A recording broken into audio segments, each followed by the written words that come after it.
আসসালামু আলাইকুম। Pay scale বাস্তবায়ন জরুরি এবং সেটি জানুয়ারি ২০২৬ সাল থেকেই। পে স্কেল যেমন ১১তম থেকে ২০তম গ্রেডধারীদের জন্য বাস্তবায়ন খুব বেশি জরুরি, দেয়ালে তাদের পিঠ থেকে গিয়েছে। এর সাথে সাথে আরও এক গোষ্ঠীর জন্য পে স্কেল বাস্তবায়ন খুবই জরুরি। সেটি আজ থেকে বাস্তবায়ন করা হলে তারা আজ থেকেই কিছুটা হলেও স্বস্তি পাবে। তারা হলেন পেনশনার বা যারা অবসরপ্রাপ্ত আছেন। আমার চ্যানেলে বড় একটা অডিয়েন্সের বড় একটা অংশ আছে যারা অবসরপ্রাপ্ত। তারা নিয়মিত আমার ভিডিওগুলোর নিচে কমেন্ট করেন যে তাদের নিয়ে যেন কিছু বলি।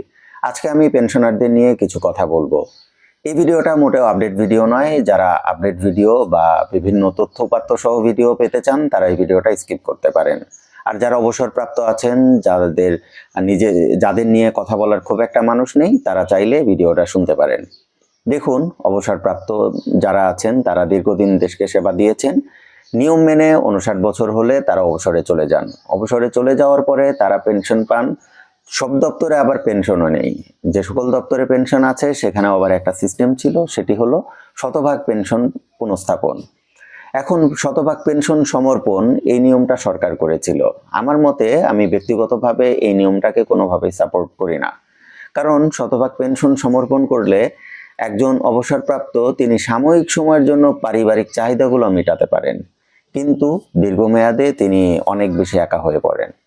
দেখা যায় একজন অবসরপ্রাপ্ত মানুষ যখন অবসরে চলে যান তখন তার পরিবার যখন সেই পেনশনের টাকাটা পান তখন তাকে বেশ দাম দেয়, মূল্যায়ন করে।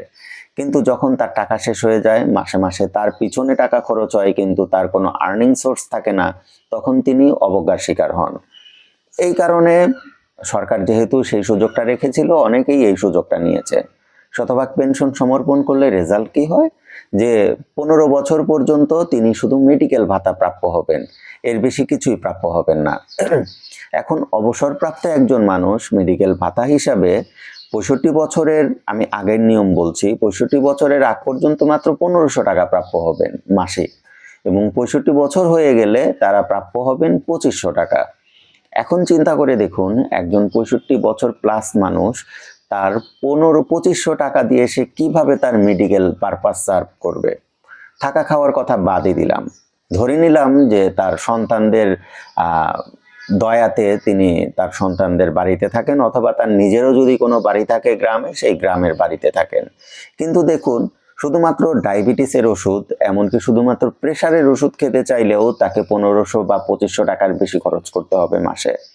আর বর্তমানে ডাক্তার দেখাতে গেলে ১৫০০ টাকার নিচে তো ডাক্তারই পাওয়া যায় না। মোটামুটি একটা ডাক্তার দেখাতে গেলেও সেখানে ১,০০০ টাকা ভিজিট লেগে যায়।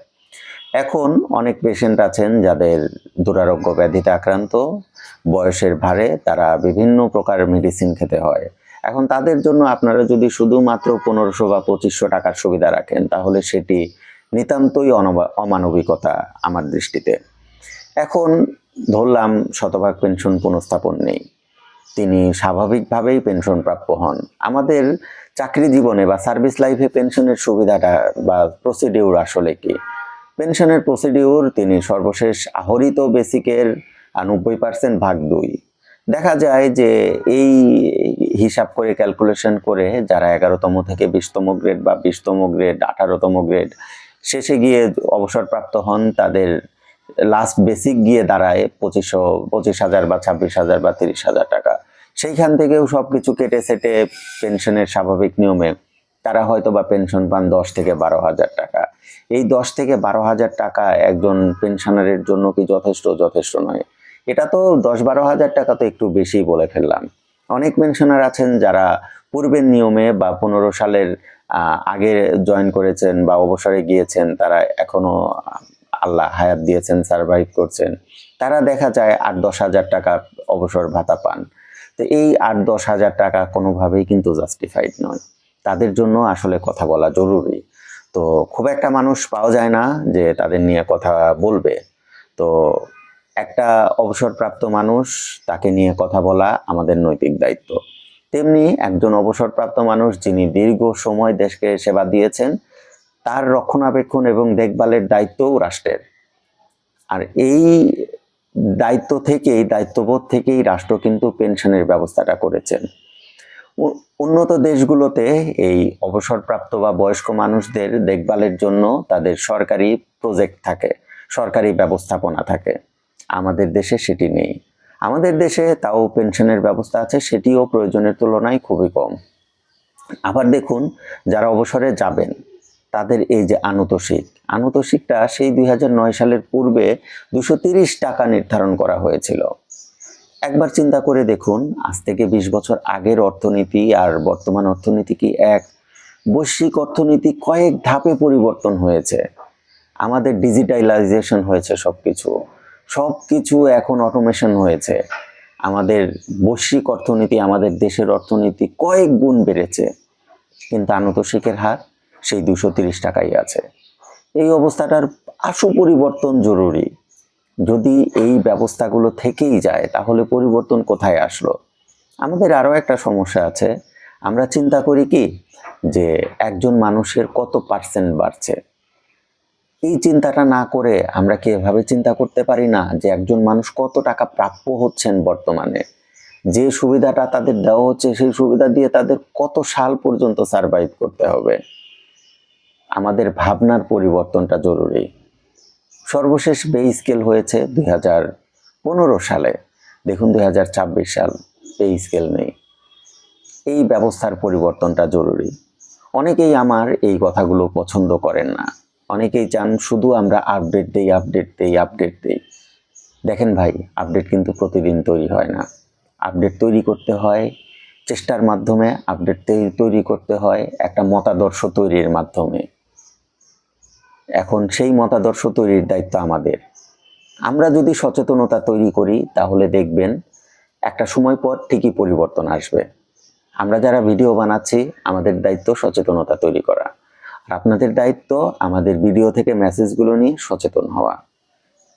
তবেই দেখবেন একটা সময় পর আমাদের আর এই দাবিগুলো করতে হচ্ছে না, সবকিছু অটোমেটিক হয়ে যাবে। আমার চ্যানেলে অসংখ্য বন্ধু আছেন যারা অবসরপ্রাপ্ত আছেন, যারা বিভিন্ন প্রকার দাবি দাওয়ার আন্দোলনে যান, প্রোগ্রামে, কর্মসূচিতে যান। আমার দেখা হলে তাদের সাথে আমি কথা বলি, আমার ভালো লাগে। তো এই কারণেই আমি বলবো যে পরিবর্তনটা জরুরি। একবার কি ভেবে দেখেছেন, একজন অবসরপ্রাপ্ত সাবেক কর্মকর্তা তিনি পে স্কেলের দাবির আন্দোলনে যাচ্ছেন? এটা কতটা লজ্জার।